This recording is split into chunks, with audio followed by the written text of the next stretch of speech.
Muhammad. Good evening and welcome to the Islamic House of Wisdom nightly Ramadan program. We are going to start with the recitation of the Holy Quran with Brother Ihsan Karimi بعد الصلاة على محمد وآل محمد. اللهم صل على محمد وآل محمد. أعوذ بالله من الشيطان الرجيم. بسم الله الرحمن الرحيم.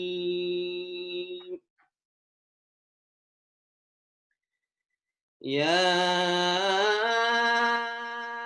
أيها الذين آمنوا كتب عليكم الصيام كما كتب على الذين من قبلكم كتب عليكم الصيام كما كتب على الذين من قبلكم لعلكم تتقون.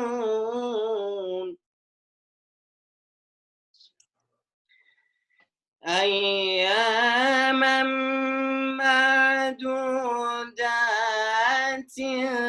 فمن كان منكم مريضا أو على سفر فعدة من أيام أخر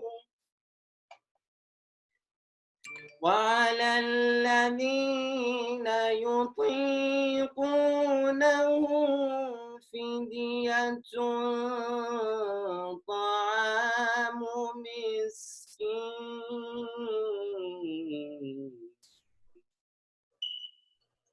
فمن تطوع خيرا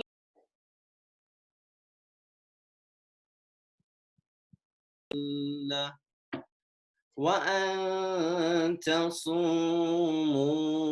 خير لكم إن كنتم تعلمون. صدق الله العلي العظيم. صلوات. اللهم صل على محمد. اللهم صل على محمد وآل محمد. Thank you, Ihsan. That was excellent. Good evening again and welcome to the Islamic House of Wisdom nightly Ramadan program. I'd like to remind you that our meal distribution and humanitarian services at Islamic House of Wisdom begins at 12 p.m. every day. And our program continues at 2 p.m. with the Holy Quran recitation, 6 to 7 p.m. Thursday to Sunday Youth of Wisdom Zoom interactive program. And at 9:30, we begin the nightly program with Dua al-Iftitah.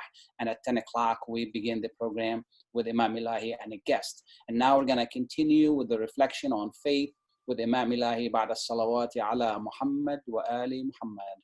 اللهم صل على محمد وآل محمد. Assalamu alaikum wa rahmatullah. Peace be upon you all. Bismillah ar-Rahman ar-Rahim. Alayhi salam. Wassalatu wassalamu ala Rasulillah wa ala alihi at-tayyibin at-tahirin wa sahbihi al-muntajabin. Honorable Garlin Gilchrist, the Lieutenant Governor of Michigan, it's an honor and pleasure to have you in our program this evening. Thank you so much that despite of your extremely busy schedule these days, being in front line of this global war against coronavirus, you kindly accepted our invitation to join us during this holy month of Ramadan and this virtual service that thousands of people in the state, nation, and all over the world would watch it even now either now or later on. I like to also thank Geda Dager from your public relation administration for coordination and connection and organizing this gathering. Last year, we were guests of our Honorable Governor, Gretchen Whitmer, in her residence in Lansing. She established this iftar tradition as a governor in her residence last year, and we are going to obviously miss it this year, hopefully next year. But we are grateful of your presence, and we all know you, Lieutenant Governor, as a man of dedication and discipline,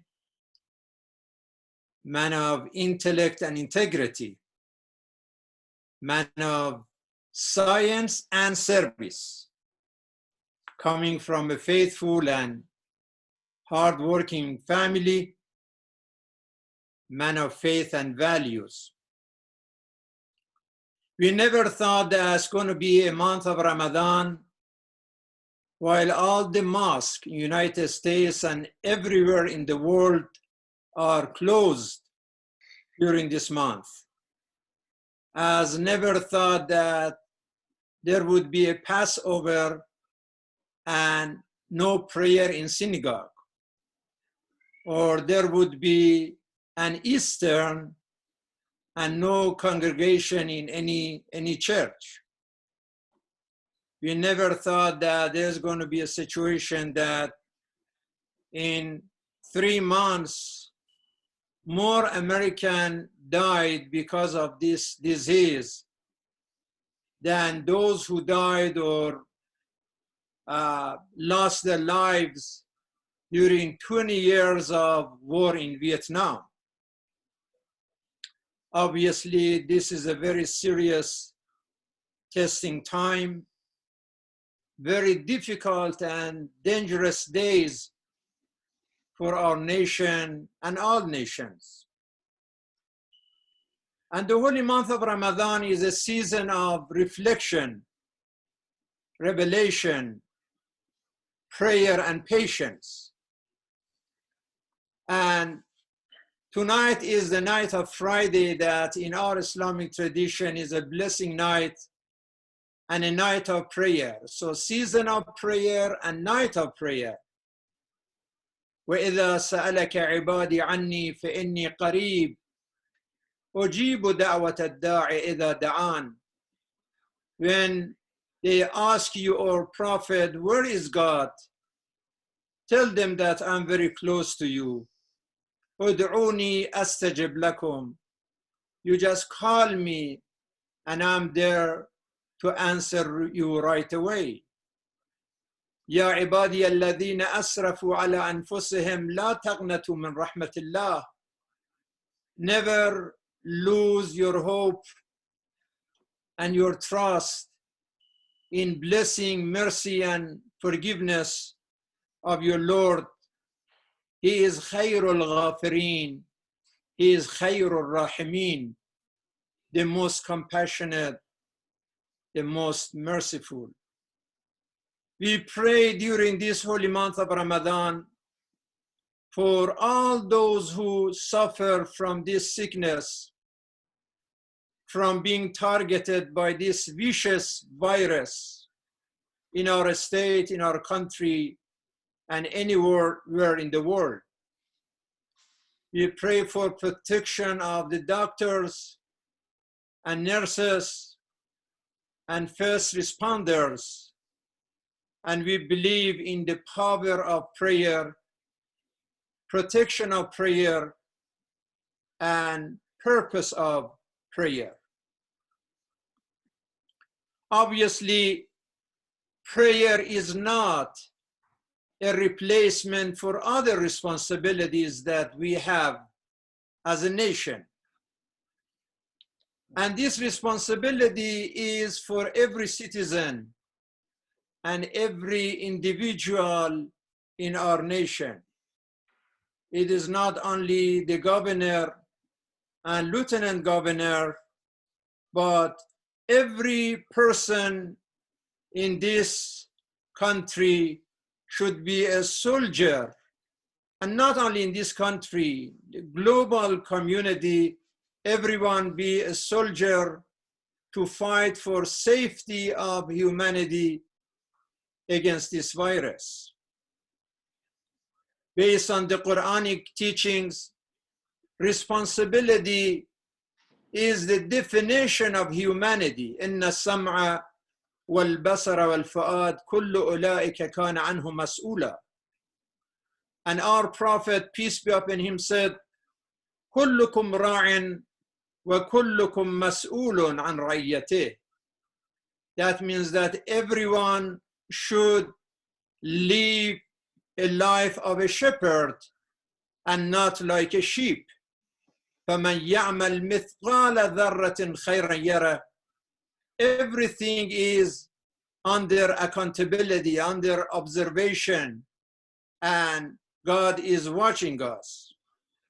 Over 100 verses in our holy book relate to the concept of responsibility of humanity.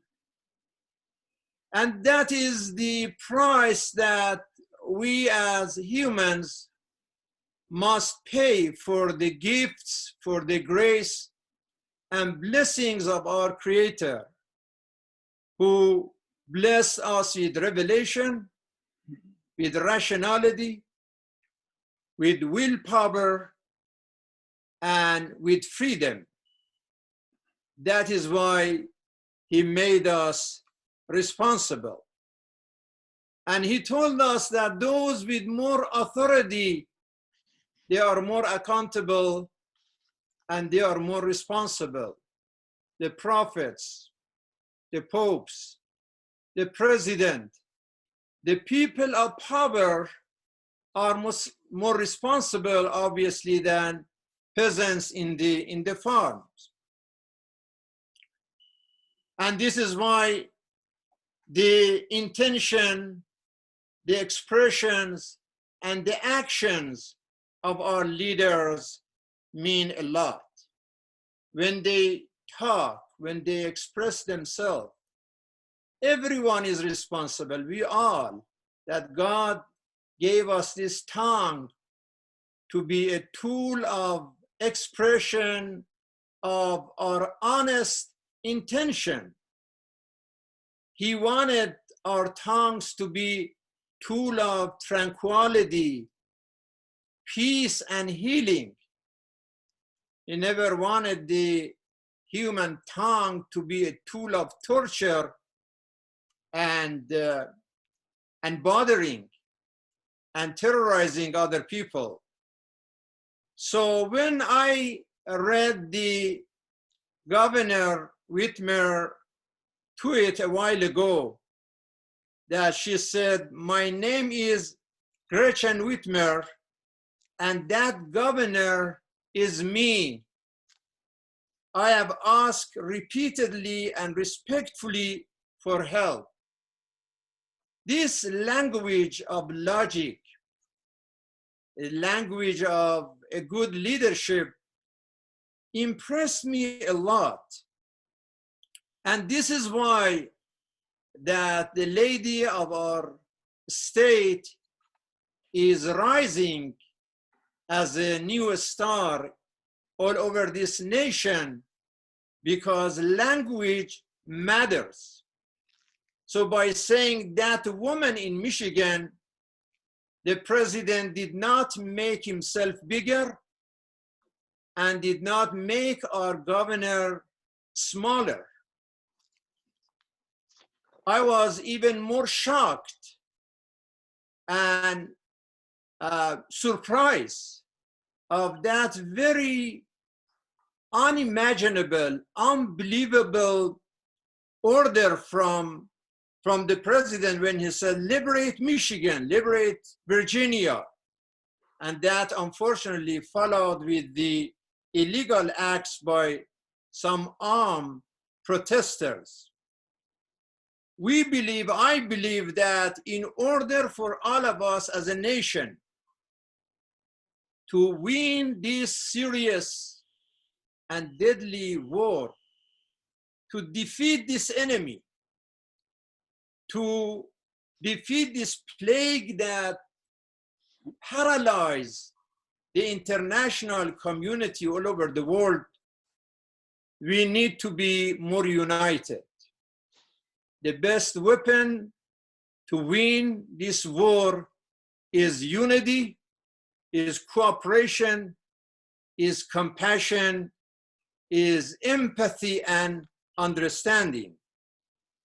We cannot win this war by turning this disastrous situation to political games. When we observe so many heartbreaking situations in our country, like yesterday, we heard about that truck with 50 bodies in New York, funeral homes full of bodies over there, and they were saying and reporting to the police that these bodies were smelling and nobody was there to collect them. When we witness situations like this, we feel that this is the responsibility of every dignified person in our country to be part of a solution.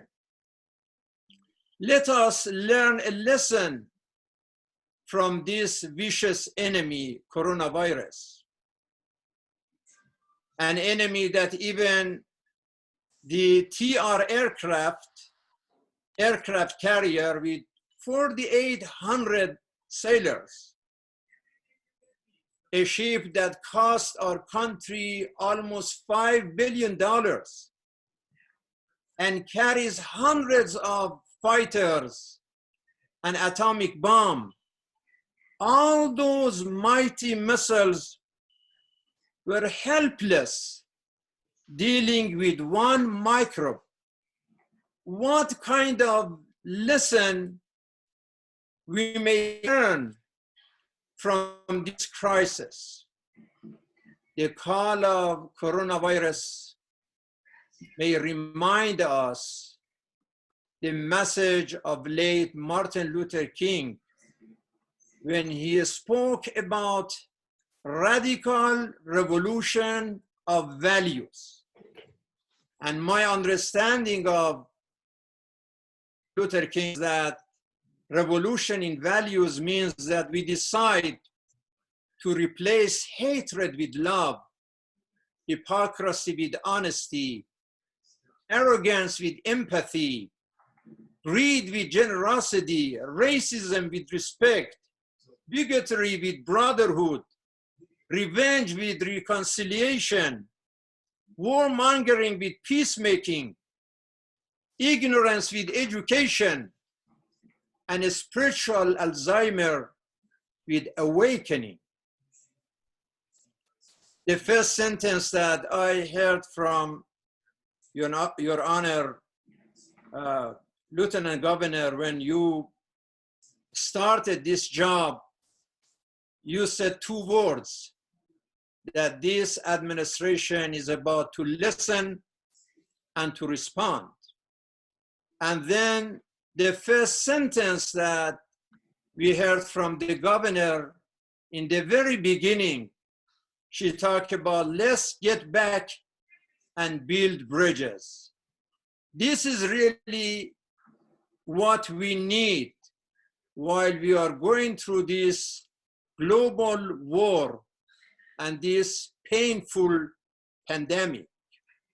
Let us pray for the success of this administration and this country in victory against this virus war. We ask Almighty to help you and to lead your administration to overcome this tragedy and continue to help you, since a bigger job ahead of us. We are aware of challenges and struggles that even after the end of this tragedy we are facing in our state and in our country. And this is the holy month of Ramadan, Shahrul Rahmah, Shahrul Maghfirah, Shahrul Itq min al-Nar, the month of mercy, the month of forgiveness, the month of spiritual freedom, the month to reflect, to remember, to return, and to repent to our Lord and ask Him for help, for our government officials, for our medical community, for people who are suffering. Then as a nation, as one nation with great values and faith and trust in God and trust in science and the opinions of the experts, we can win this war, inshallah, God willing. Thank you for your patience. Thank you for your listening. Thank you.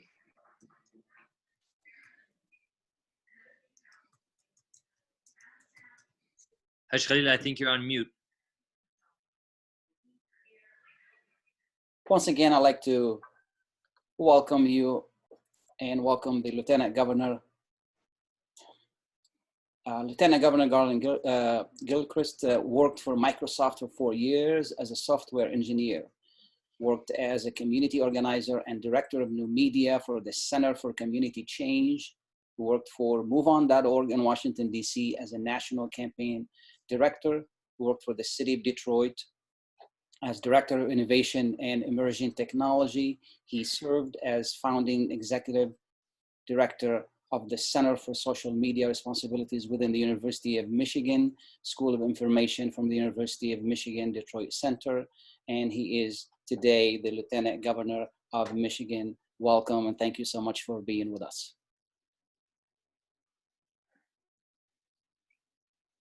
Be here. I'm really humbled to be part of this. I've never had the privilege of being able to participate in something like this, so it's really fantastic to join you here during Ramadan month. You left out one of my really important titles, and that is Gita's friend. It's really to me a great leader, and it's great to serve the people of the state of Michigan alongside her. I want to thank everyone for their hospitality, and I can't, it's very difficult to follow the articulate words of the Imam, but I want to share a few thoughts during this unprecedented time. Certainly the reason that we are coming together in these circumstances force us to draw on our creativity to use all the tools at our disposal to make sure that we can connect with one another. And I think that's a really important principle and practice for us to really think about and to remember as we go forward beyond this pandemic. I believe that the irony of all of the social distancing has actually magnified the importance of how connected we truly are and how reliant we are upon one another and how much we need one another. And I believe that on the other side of this, as we work together to define what our normal will be going forward, we will value one another, I believe, in a deeper way. I think we will check on one another regularly. I think that we will say with a little bit more passion. I think that we will value our in-person time more. And I think it's really critical that we remember that. I think that will be, those will be the sort of rays of sunshine on the other side of this night that we are currently working through. Governor Whitmer and I, as we work to lead during this time are doing so with our number one responsibility in mind, to protect and promote public health and public safety. And we appreciate that everyone participating on this call and all of the leaders representing those whom you serve here, that everyone is doing their best and doing their part to ensure that they are creating the conditions for people to be safe and to be healthy by connecting in a different way, by chat and making sure that we're being thorough is also important. You mentioned that I grew up and continue to be a person of faith. My mother is a Baptist minister in Detroit. And so I'm the product of her prayers, if you will. And one of the things and one of the ways that has grounded me is, see if I can connect a little better. One of the ways that's grounded me is showing that service is a value that matters. And I think in the time of these unprecedented times when we're dealing with this pandemic, and we're thinking about how we can make sure that as many of our people as possible are able to be safe and healthy, it's thinking about the service that we have to carry out to meet their needs. So that's why some of the choices we made in the very beginning of our response had to do with making sure that people would have the provision to be able to be healthy, the provision of healthcare, the provision of access to a safety net when it comes to supporting their income, the provision of unemployment insurance, the provision of childcare, provision of safety and protections at work, particularly for the people who are our first responders, our nurses, our doctors, the administrative staff that support them, our police officers, our firefighters, our EMTs, our people who work at the grocery store, our people who work in pharmacies, our people who work for utility companies, so that we can have, lights and gas and internet access, so that we can have gatherings like this one using tools like Zoom. Having provision for these people to be taken care of is important. Provision for children to be able to learn in a safe way. As a parent, that's been a particularly important one. As I have twin 6-year-olds, and trying to facilitate education in this context has been a unique challenge in these circumstances. But I believe that what we're learning in this time is that the people in our communities are incredibly resilient. We've been blessed with a spirit of survival, with a spirit with instincts to support one another. And I think all of us are drawing on those in ways that we have never had to do in our lifetime. And I think this moment is a generation defining moment. None of us will be the same on the other side of this experience. And that is not about, whether or not you personally had this virus and survived it.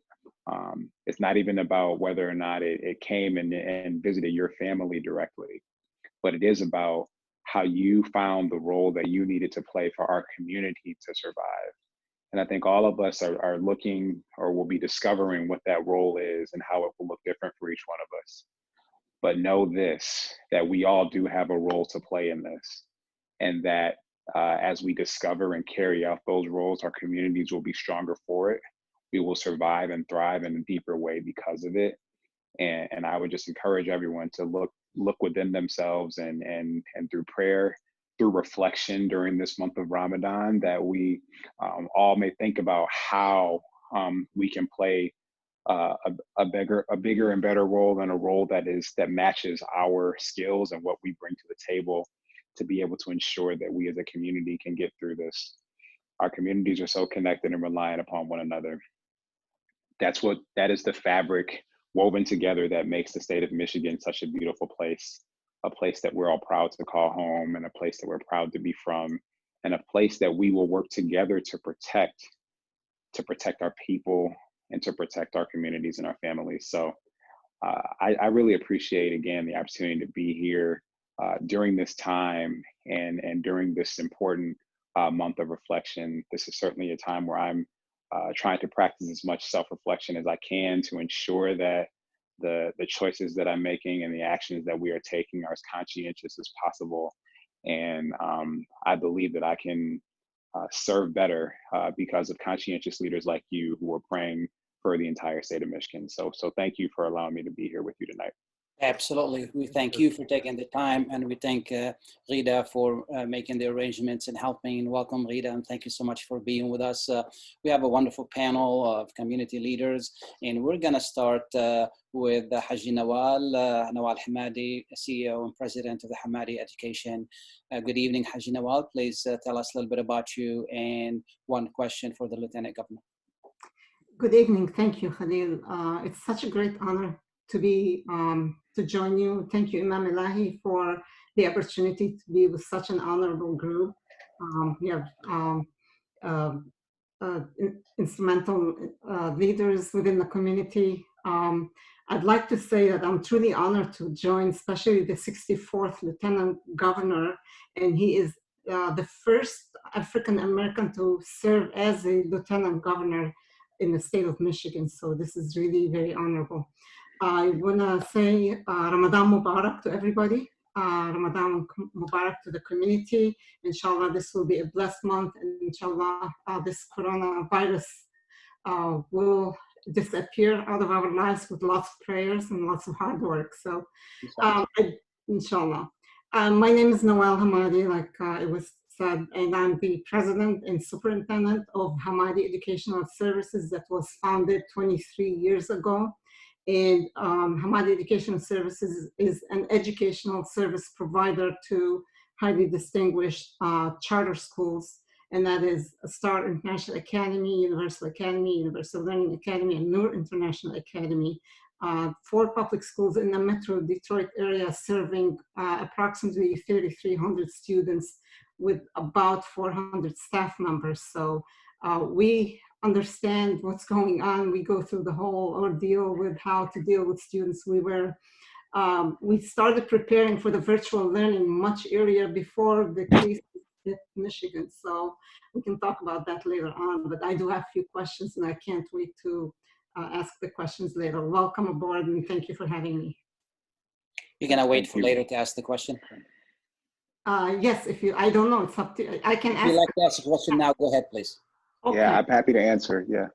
Excellent. So I do want to comment, first of all, that we really appreciate the work that the governor has done and to ensure that there's an ongoing safety of Michiganders and its students in particular, and the flexibilities that have been demonstrated to support a smoother process during the school closing. So that really means a lot to all of us educators and also the families. It helped our job be easier, especially in the tough cases where families were hit with the COVID-19 and even some staff. And I personally have, had experienced one family member, at least very close to me and dear. So we understand the pressures that the families go through. So that has really come a long way. My question here pertains to the reopening in the fall. And that is many families and teachers, administrators, and the governing boards remain uncertain about what schools would look like in the fall. So life is never going to go back to the same old way like we were used to. So we were all impacted in some way or another. Now the experiences have really enriched us in many ways. So many parents may be uncertain about sending their kids back to the buildings. Likewise, you have teachers and administrators may also feel uncomfortable in returning to the classrooms in their buildings. So virtual learning most likely will continue to be a pressing need for those who feel unsafe or may have directly been impacted by COVID-19. And so additionally, student enrollment may also drop. So teacher shortage will continue to be a concern statewide as well as nationally. And so businesses have shut down and or on the verge of becoming bankrupt. As a result, state tax revenues have really impacted the state.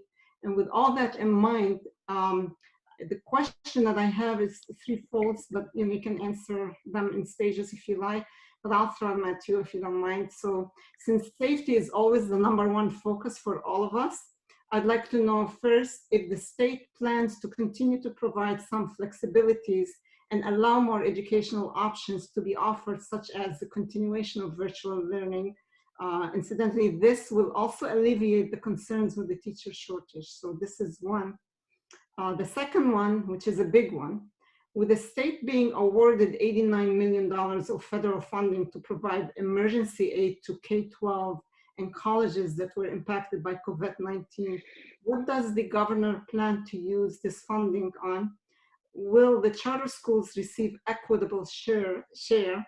As I recall, the governor has full discretion on how to use this funding. So this is the second question. And the last one, if I may be allowed, will the governor propose to use the rainy day fund to help fill the hole in education funding? We're talking about the $1.2 billion in reserve. We understand that by statute, we can only use 25% of that in one particular year.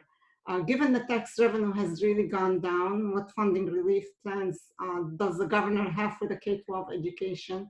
And when will the budgets for the K-12 schools be out for the year 2020, 2021? Thank you so much. That may be quite a bit. Yeah, well, no, this is really important. So thank you so much for asking these questions, and thank you for being a leader in education. Education is very important to me. I have the privilege of being married to an educator and coming from a family of educators. So I really appreciate the work, and I know how important and how tiring it can be. So God bless you for that. On the question, let's try to take them in order. So I apologize if you can remind me if I miss one. The question of school in the fall and distance learning and how these experiences with distance learning and the plans set for distance learning that yours and other schools are putting into place, how those will carry forward. I believe that this is going to be an opportunity, frankly, for us to evolve the way that our education system looks and functions. And certainly elements of the distance learning plans that districts and school organizations are putting into place now, I believe those will stay with us. And it may have the benefit of actually being able to enable districts and school organizations to better serve students, because some students may find that this method of learning works well for them as far as their primary way to consume content and instruction, or as a good supplement to them, depending on their learning style. And so I think that ways that schools plan will have to think about how to incorporate this type of learning and instruction delivery going forward. What's an important element of that, though, and something that we are trying to address and that I've been thinking about in particular, is given how stratified or how disparate access to the internet is in different communities in our state.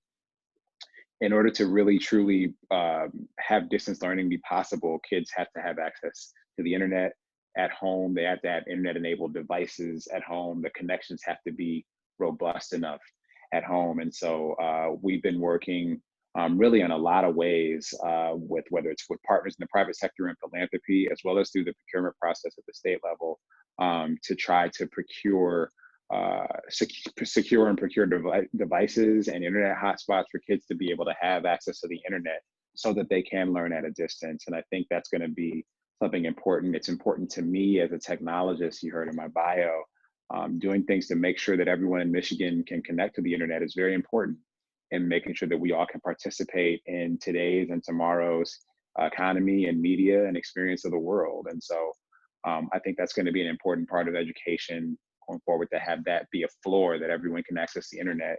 And I think we'll all be better for it.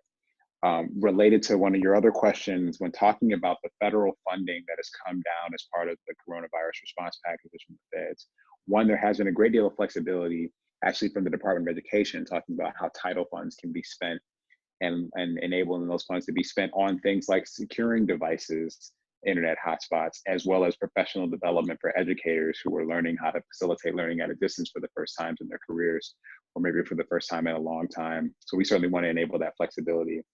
Regarding the specific funds that you referred to, the $89 million from the feds as part of one of the relief packages.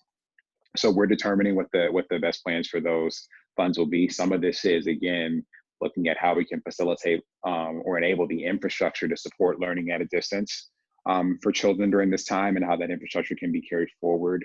There are also maybe some other things. So I certainly would welcome input on that, but that's one of the key areas that we want to focus on.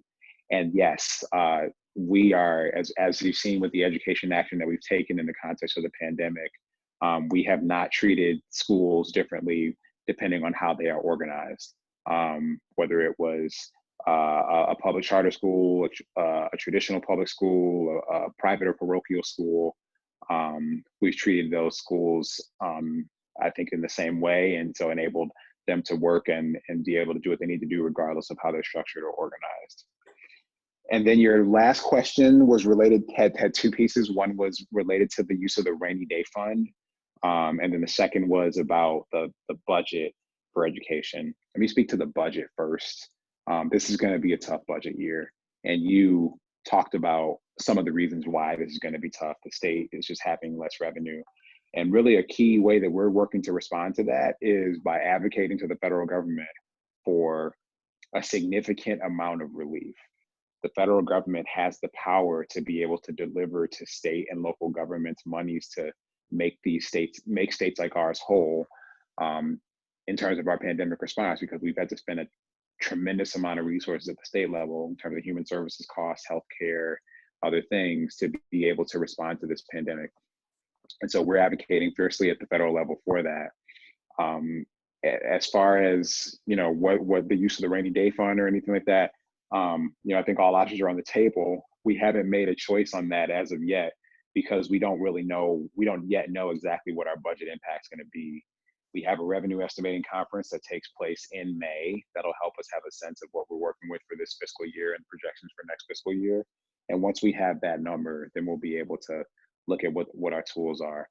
And finally, the question on when the budget will be completed, thanks to negotiations after last year's budget process, budgets will be done by July 1st. So that should be done in a way that can enable you as a school leader and other school leaders across the state to be able to plan for their fiscal years that often fall on June, or I think will start on July 1 or start on June 1. So we should have something in place for you to be able to plan from. I hope I answered all the questions. Yeah. Thank you so much. Thank you so much. Yeah. Because of time constraints, I would like to limit it to one question, please, so we can move quickly and accommodate everyone with us. And I want to keep it as ladies first. I don't know if Rida would like to share anything with us. Who is that? Rida Derer. Thank you so much for having me today with you guys. It's an honor and a privilege to not only serve in the administration, but to be with you all today. Given that it's the holy month of Ramadan, this is such a special time for all of us, and we're facing such difficult circumstances as a state. But I am so inspired by the generosity that we're seeing around the state, and particularly right here in our community. Everyone has stepped up from the work that's being done at the Islamic House of Wisdom with food boxes and food drives to the first responders and how heroic they have been through all of this. My hat's off to the entire community for what's being done. And, it's not only a privilege to be a part of this community, but also to be able to serve in the administration in this way. I'll reserve my time to everybody else so they can get their questions in. Thank you for having me. Next, we're gonna go to Dr. Hadidi, and again, please, we're gonna limit it to one question for now, please. And before we forget, Said Khalid, don't forget Brother William, I think, from the Interfaith Office of Governor was with us. Is William with us? He'll be back, and when he's back, we'll welcome him. Okay. Dr. Hadidi, please. Bismillah ar-Rahman ar-Rahim. Good evening, everybody, and Ramadan Mubarak. I'd like to thank Lieutenant Governor for being with us tonight, and I'd like to thank Gira for facilitating and Imam Ilahi for inviting me to join this distinguished panel. I am the chairman of Michigan Muslim Community Council. We have a variety and diversity of centers throughout the state. Michigan Muslim Community Council has stepped up to the responsibility, and with this disaster, we have pledged to raise and donate $1 million for underprivileged families and community in Detroit and surrounding cities. And that work has been undergoing for the last few weeks and will continue for the next few weeks. On the personal level, I am a pulmonologist and intensivist, and I practice intensive care, and I am on the front line of fighting this pandemic. Spend weeks treating patients on a ventilator in the ICU. And I would like to weigh in on this issue from the medical point of view.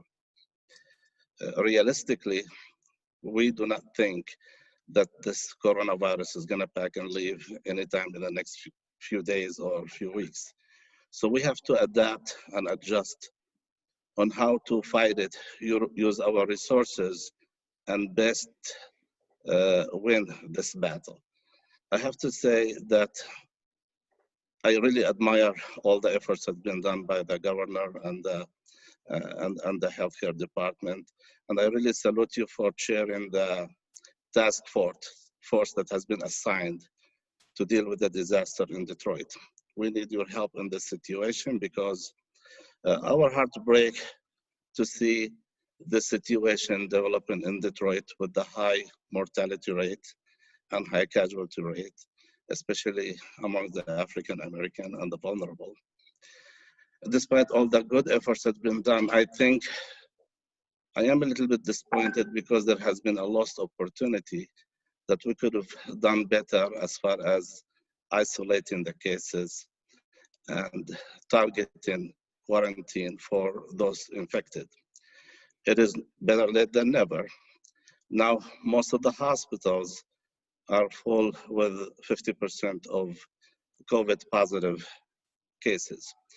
And this is the time to use the TCF center and the suburban center that was designated to fight this pandemic. But unfortunately, there's only 17 patients to my knowledge in the TCF center, while it could handle hundreds of patients. What I believe we need going forward to regain our full medical capability and social capability is to utilize that center and treat COVID patients there, to try to free some of the hospital capacities to treat normal illnesses that never left us, heart disease, diabetes, cancers.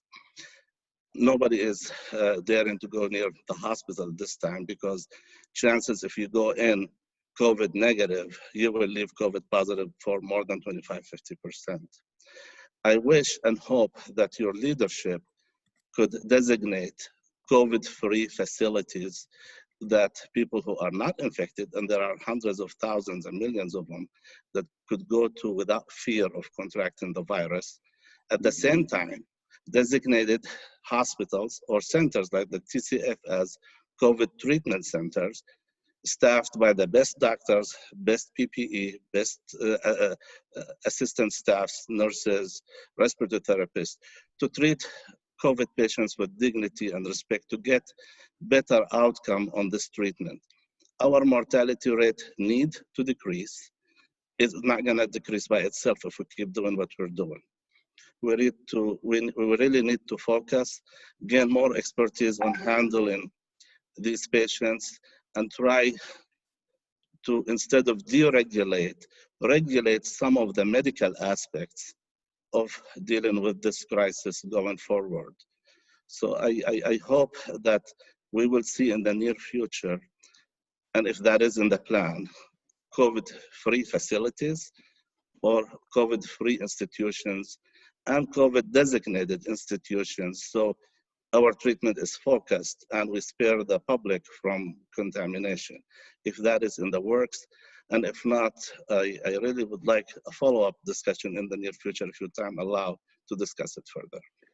Yeah, thank you so much for that perspective, and thank you for the work that you're doing as someone who is saving lives during this context. I mean, you're saving lives doing your job normally, but doing that in this context is really quite incredible. So thank you for that service and that work and that expertise. So I appreciate what you're saying as far as thinking about. So when we worked to set up TCF Center and Suburban Showplace, they were designed to be COVID facilities, like COVID only facilities, to service COVID patients, to deal with what we had initially believed would be a spike in cases and needing to sort of relieve the capacity that we thought would be overrun at our hospitals. There are a lot of reasons why that has not happened. I think a lot of it has to do with people being vigilant and working to stay home and stay safe and things like that.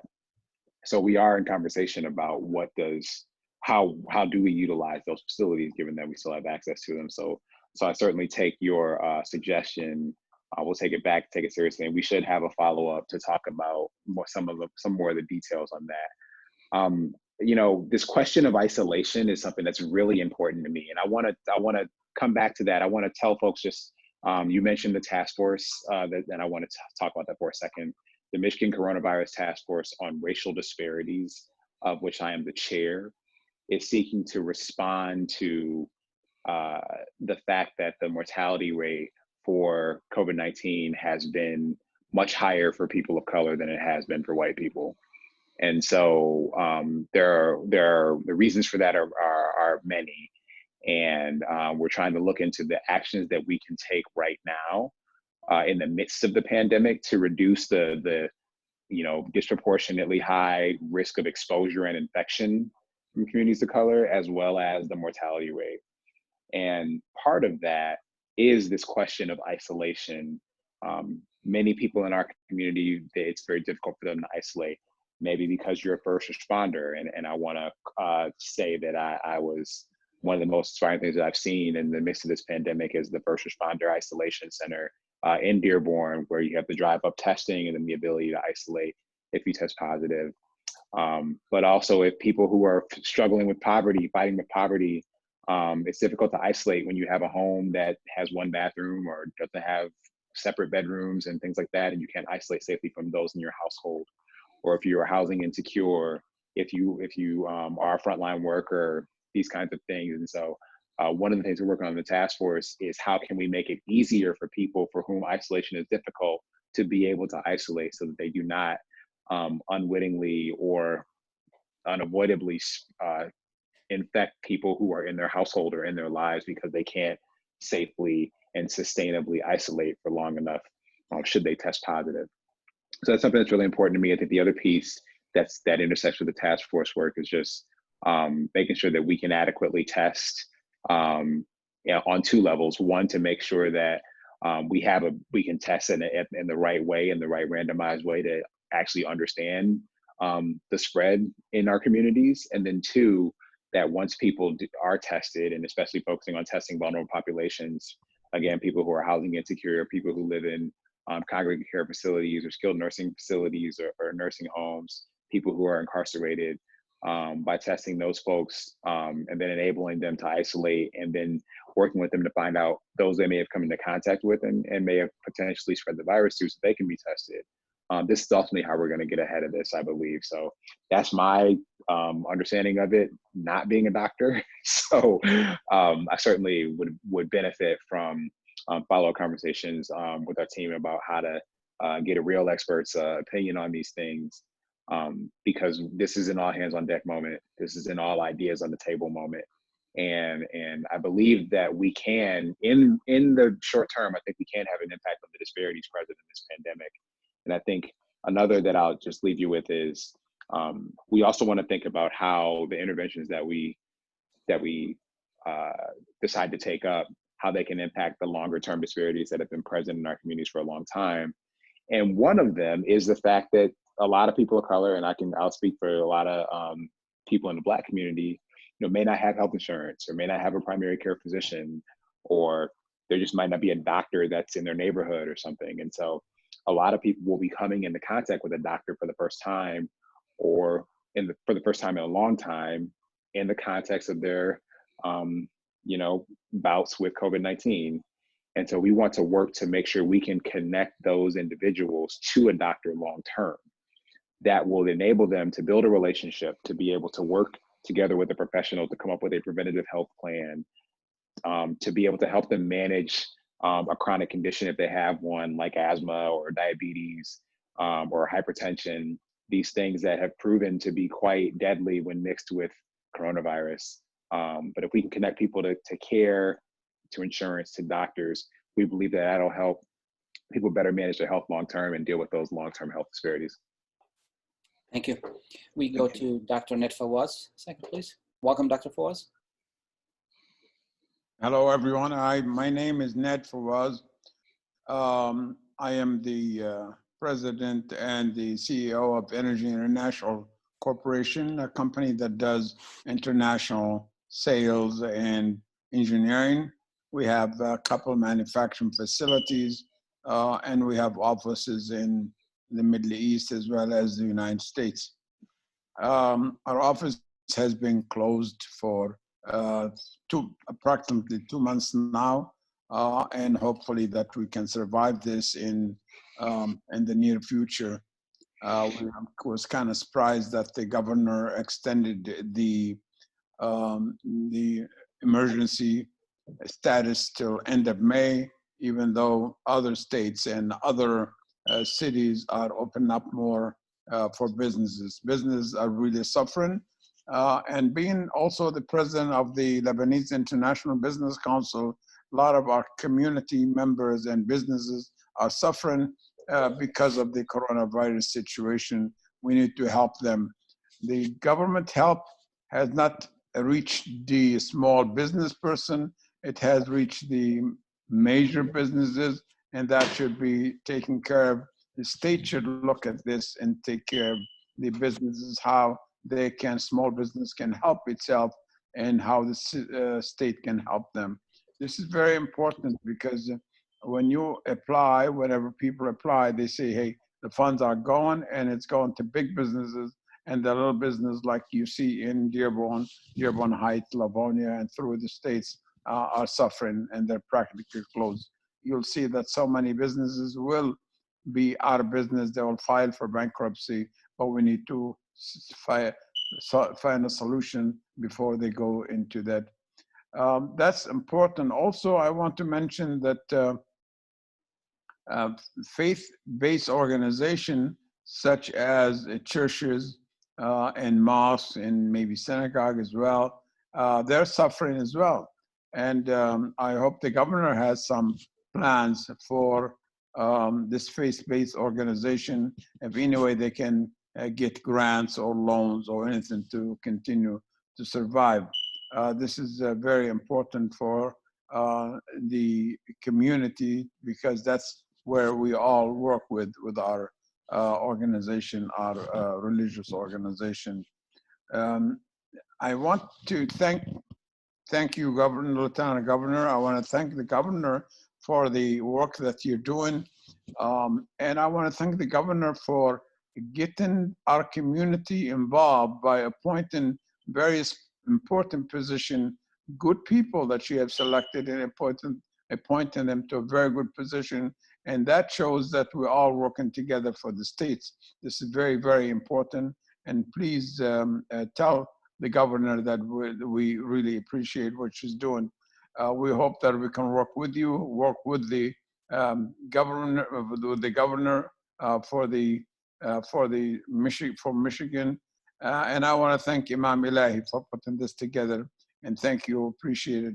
My question is, what is the state planning to do for the small business to keep them alive?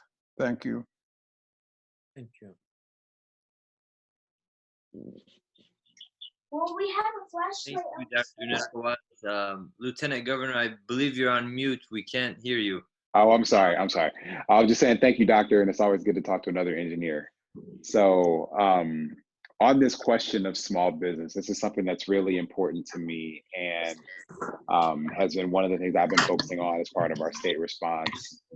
One thing we tried to do was to really promote the Paycheck Protection Program here in Michigan. And unfortunately, the first round of funds from the Paycheck Protection Program, as you said, did not go to the smallest businesses in our community, as I believe that program was intended to serve. Instead, it went to, you're hearing story after story about large businesses getting those monies, and about how it just didn't make it to where it was supposed to go. There's been a second round of that money passed by Congress that has some more guardrails around the program. And so working to promote that to ensure, one, that banks and lenders are actually stepping up and doing what they need to do to support small businesses by making these paycheck protection loans in Michigan. Not enough banks in Michigan fully participated in the program, and so I've been working to try to, frankly, get them to step up and do the right thing. But it's about $310 billion nationally available for that in the second round.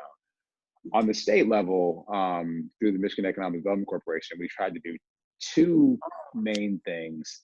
We passed a series of loans and grants from the Michigan Strategic Fund, about $20 million pretty early on, and then enabled those to be re-granted out by local economic development organizations, mostly at the county level. The second thing is for companies that we have a program for that manages typically supply chain. It's sort of a supply chain matchmaking service for small businesses to integrate with those supply chains of larger businesses called Pure Michigan Business Connect. And we tried to work to use that to also connect businesses, especially small businesses that can provide services to businesses that are still working to protect and promote life and are still open to some capacity right now. And so that works depending on the type of business that you're in, but it's something that is designed to support the smaller businesses. The bottom line is, I think we need more. I think we need more, and we need to continue to be more creative to find ways to mobilize more capital to support small businesses during this time. I think we need to have true accountability in the Paycheck Protection Program to make sure that the dollars get to those smallest businesses in our community. I'm thinking about those storefronts that you're talking about in the community, making sure that they actually are getting the support they need. And also recognizing that we need more flexible forms of support. I've been reading some of the stories about even some restaurants, for example, that have gotten paycheck protection loans, but it's given the nature of the restaurant business, it's sort of not enough for the restaurant being able to work. So I think that there's always more that can be done. And I certainly welcome other ideas about how we can be creative to mobilize other resources to support small businesses here in the state of Michigan, and maybe we can be a model for the rest of the country. Thank you. I'm sure you can't see me right now. We lost power in East Dearborn, so forgive me if it is a little bit dark, my image. We're gonna next move to Nasser Baidoun. Mr. Baidoun is with us. Please go ahead. Mute this. Hello, good evening, everyone. I don't want to be too long because I know you guys are on a deadline and this is supposed to end at 11 o'clock. I just want to welcome everybody and say Ramadan Kareem. And just to the Lieutenant Governor, the small businesses, as Dr. Fawaz said, are really vital. And as a small business owner who owns a restaurant, we haven't been able to tap into anything that the government has been able to provide, because every time we go, the banks are either not servicing the PPP loans or there's no money in them. So I think the state is in for a lot of trouble when it comes to small businesses, because a lot of these small businesses aren't going to be able to come back from this. And, so much the state can do or the government can do, but the programs that have been set up are helping Main Street, not Wall Street. I mean, Wall Street, not Main Street. And that's all I have to say. And thank you, everyone. Yeah, I appreciate that. I appreciate that. I think I think that we need to do more. And I would welcome, there may be some ways to leverage some different kinds of private capital, whether that's through exploring for a lot of businesses. We're thinking about a lot of restaurants, for example, especially those that have really sort of loyal customer bases. Maybe we can explore other tools like, Jobs Act, crowdfunding type tools or things like that can help or something. I think we can get a little more creative to find ways to support our small businesses, because I agree what's been coming from the feds has not been adequate or adequately designed.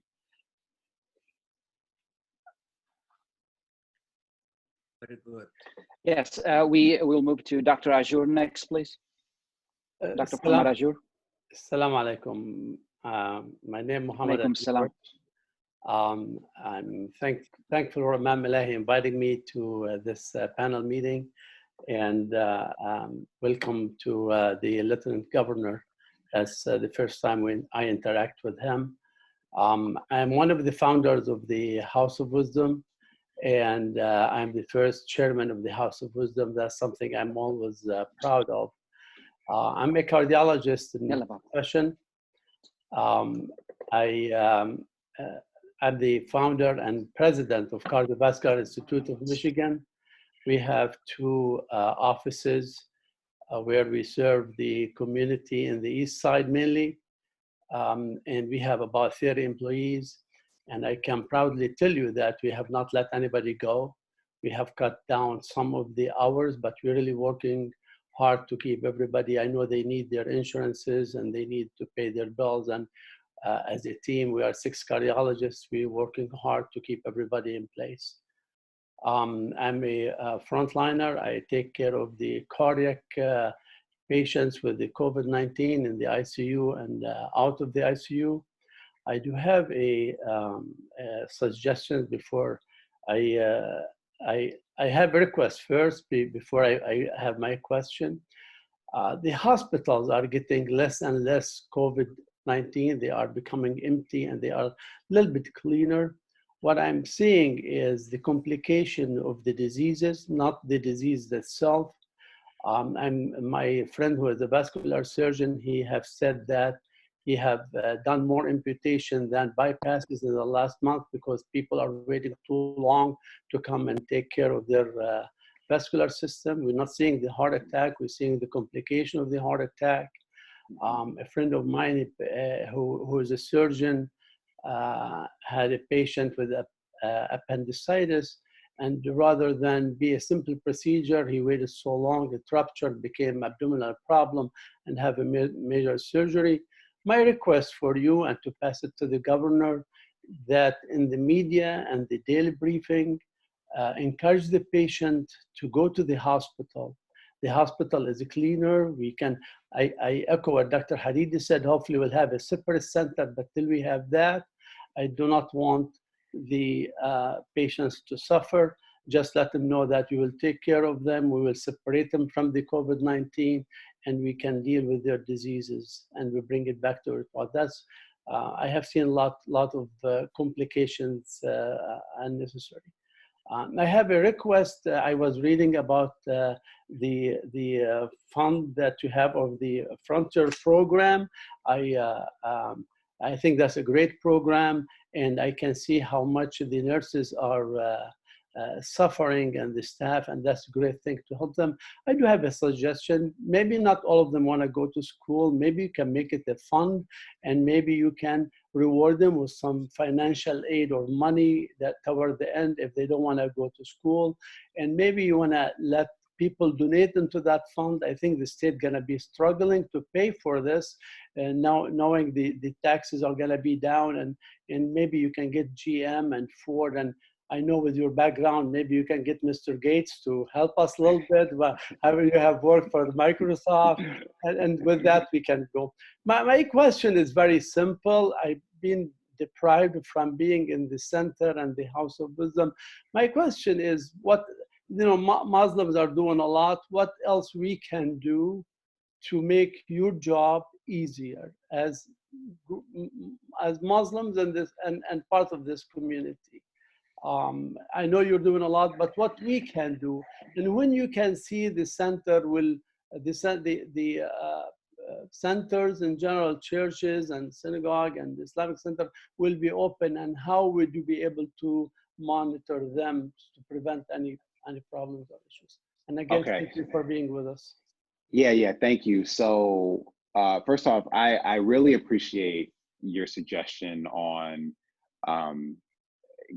just having both the governor and I, as we make our public statements and public comments, to make it clear that people should go to the doctor or go to the hospital and not put that off.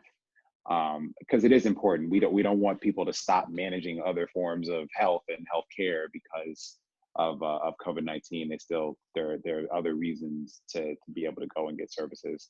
And I think some of that for providers might have been due to some misinterpretation or overinterpretation of our rulings on elective surgeries, elective procedures, and we'll have some updated guidance on that coming out really soon that I hope will clarify some of that for providers as well. On the suggestion about the funds for front lines, to let folks know, we essentially propose a program that's kind of like the GI Bill that folks may be familiar with, that benefited a lot of people out after World War II, enabled a lot of people to go to school and to buy homes and other things like that. And so I certainly appreciate I certainly recognize that everybody doesn't want to go to college who's a frontline worker, and we want to make sure that that is able to be responsive to their needs, kind of in a way that the GI Bill was. Right now, the way that it's designed is that it will be at least initially funded by dollars from the federal government that have been made available to the state through the CARES Act. But when we're talking long term, we need to be creative about how to fund that. So certainly I welcome working with anyone on ideas to be able to make that program sustainable, because I think it is important as far as education access, and there's no, I think, better way to show gratitude to someone than by enabling them to pursue whatever dreams they have for the future. The question of what can you do, if you don't mind, I don't want to answer in terms of what you can do to make my job easier or my life easier. I think it's more, what are the things that we can do in this moment and beyond, life a little bit better for everybody else, to make it more sustainable. I would say there are a few things.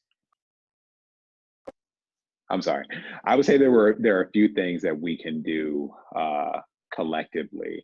All of you have a significant amount of connections as far as the leadership roles that you play in the community. People look to you as beacons of hope and information. So one thing that can be helpful is, this is a hard time for a lot of people. We're struggling, and all of us, I'm sure, know people who've been directly impacted or have lost people. I've lost 17 people in my life to this disease.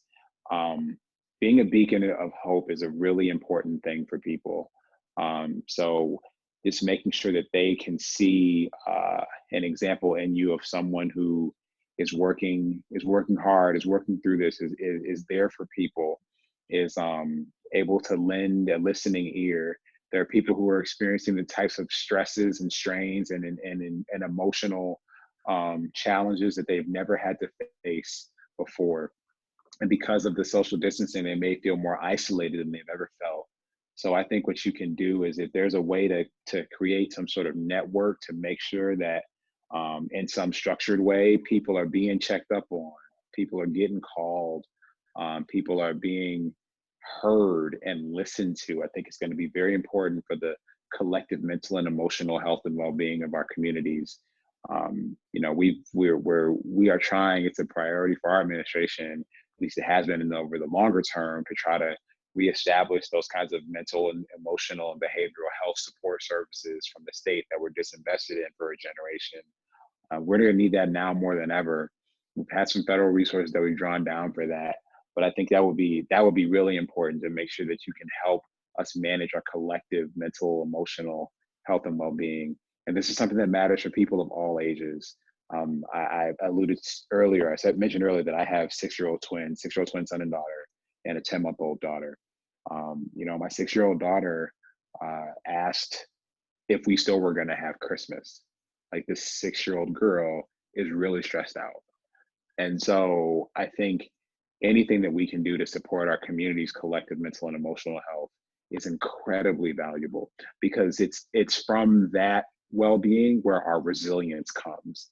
If we are able to talk and connect and cope, it's from that we will then be able to draw the strength to be creative and to be innovative and ingenuitive, to be able to come up with ways for us to get through this and define our new normal. So I think that would be incredibly valuable and helpful to everyone in the community and everyone in the state, to try to play that role and to work with people in that way. So if you're able to contribute there, that would be invaluable, I think, to our community.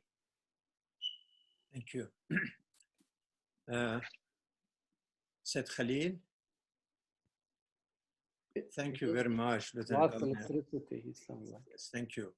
You know, I don't know if Said Khalil with us, but my wife just came to me and Lieutenant, she is asking that, what is the secret that despite of all the pressure and struggles, the governor and Lieutenant Governor, your patience and the fact that you are always shining and you have a smile, you know, where is the secret of this strength? I don't know if she is sending a message to me that my job compared to your job is, you know, very, very limited, but still you are so patient.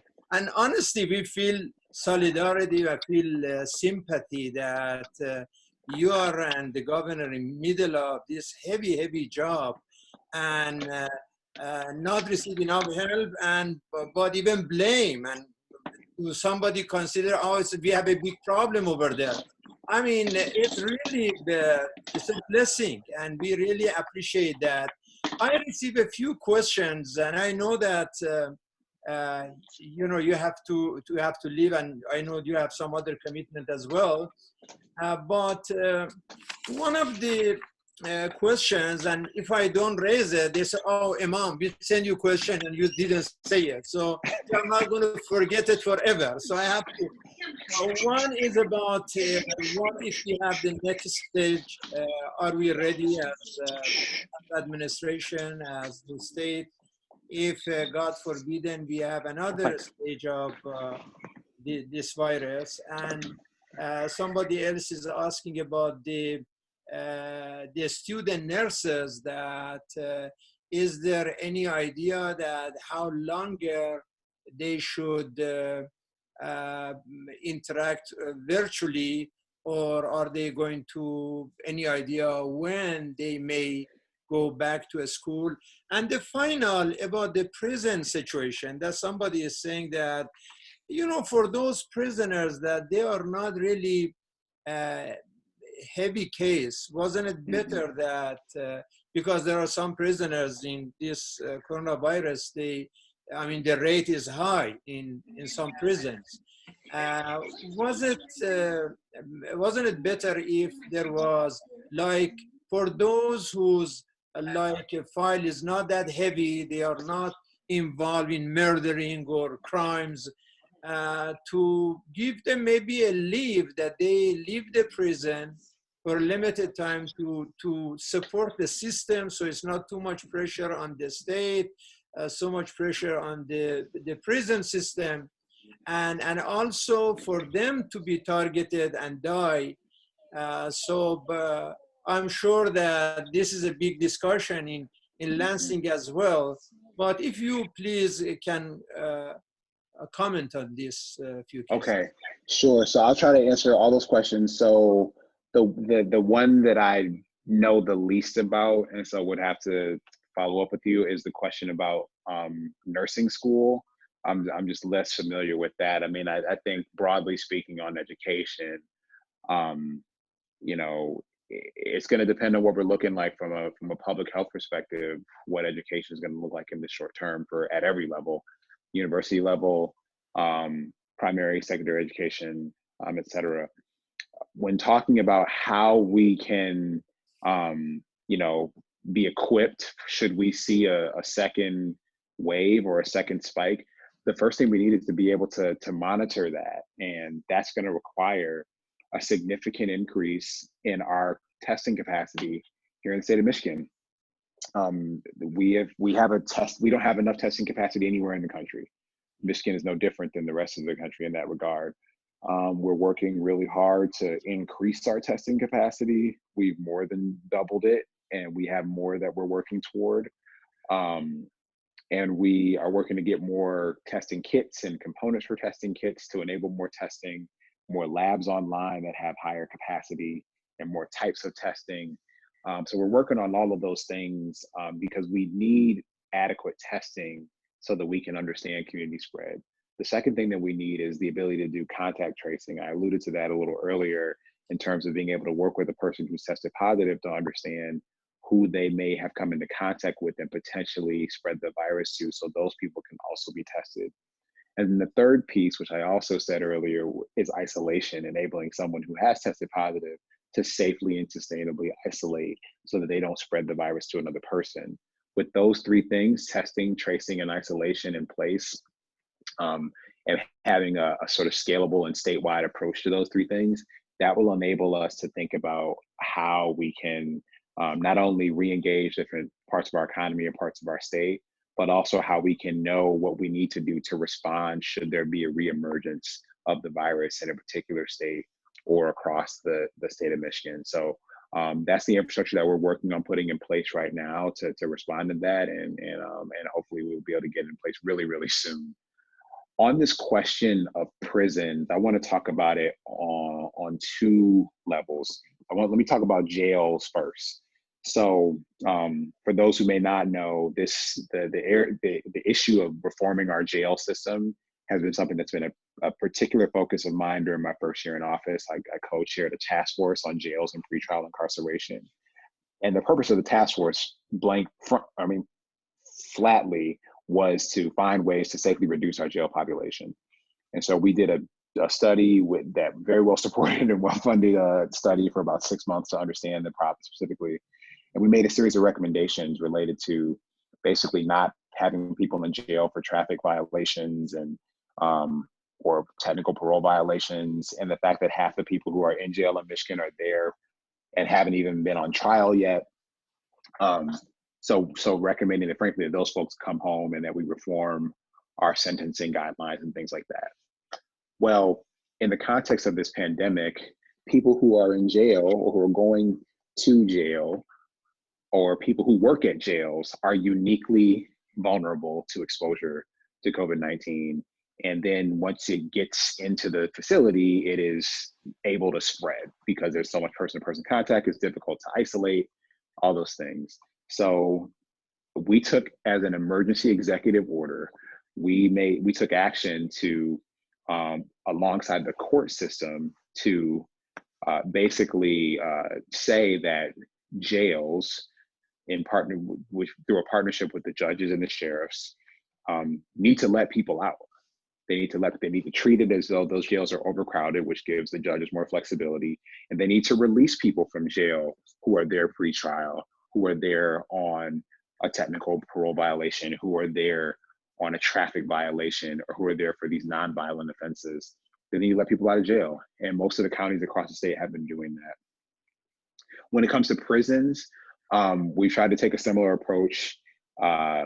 One of the big things that we've been doing in the prison system is really, really accelerating the parole process. So for people who are at or beyond their early release dates, who haven't committed, to your point, violent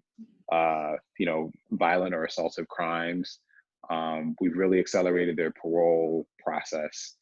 We've gotten prosecutors to waive their rights for notice to weigh in on those paroles. And we're paroling, rather than paroling 70 people a week, we're paroling about almost 300 people a week, because the parole board is going from working 3 days a week to working 7 days a week, to be able to get people out faster. And we're looking at if there are more actions that we can take in the prison system to be able to get people home, because fundamentally we believe that people are safer at home than they are in prison or in jail from COVID-19.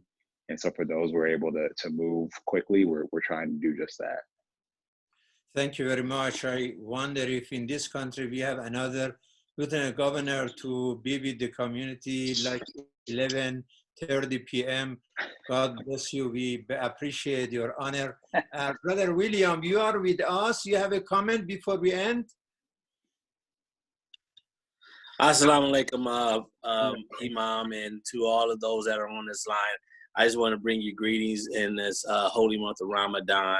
And as my colleague Gita and the Lieutenant Governor, I will yield all my questions or comments to everyone else that's on the panel right now, so they can have an opportunity to speak. Thank you. Thank God you. bless you and appreciate Gita, Dr. Ajur, Haj Nawal, Dr. Hadidi, Nasser Beidoun, Said Khalil, Haj Nasif Fawaz, Mahdi Elahi. Did I miss anybody? But you brought so much wisdom and strength and dynamism to this dialogue with our Honorable Lieutenant Governor this evening. We have a short prayer. If Said Khalil, are you still with us? Yes, I can hear you, Imam. I thought that no power in your area and something you lost the power, but you're okay now. We lost the power, but I can hear you on the phone. Okay. So go ahead with the prayer. I want to thank the Lieutenant Governor for his time. Thank everyone. And I apologize, you can't see me, but you can hear me. So because of the loss of power, and now we can just go with the prayer, Imam, if you would please, and then we can end the meeting. Thank you, God, for this opportunity, for this gathering, for this dialogue, for this faithfulness and friendship. We call you, oh God, in different names: Jehovah, Jehovah, God, Lord, Father, Maker, Creator. And in Arabic and Islam, we say Allah. You are the Lord of light and life, love and loyalty. We call you in the name of Abraham, Moses, Jesus, and Muhammad, peace be upon them all, and ask you to save our state, our country, and our world from this crisis of COVID-19, and put an end to this chaos and confusion and these difficult and dangerous days that our country and our world is going through. Help us to have a safe and soon reopen of our country, and then we can go to normal life again. We ask you for help for those who are suffering from this sickness. Please help them with fast recovery and healing. Provide the families of those who lost their loved ones with patience. Please protect the healthcare community and the first responders. Help them and energize them to help the helpless. Oh God, help us to follow the guidelines by the state and health officials, You'll get a certain amount of observe the social distance and other orders so we can go through this process safely. ربنا لا تؤاخذنا إن نسينا أو أخطأنا ربنا ولا تحمل علينا إصرا كما حملته على الذين من قبلنا ربنا ولا تحملنا ما لا طاقة لنا به واعف عنا واغفر لنا وارحمنا وانصرنا على القوم الكافرين ربنا لا تزغ قلوبنا بعد إذ هديتنا وهب لنا من لدنك رحمة إنك أنت الوهاب برحمتك يا أرحم الراحمين وصلى الله على محمد وآله الطاهرين. Thank you for your patience. Thank you for your participation. And Honorable Lieutenant Governor, please pass our salams, peace and greetings to our governor. We appreciate your participation and have a good night. Oh, well, good night. Good night. Good night, everybody. Good night. Good night. Good night, everyone. Good night.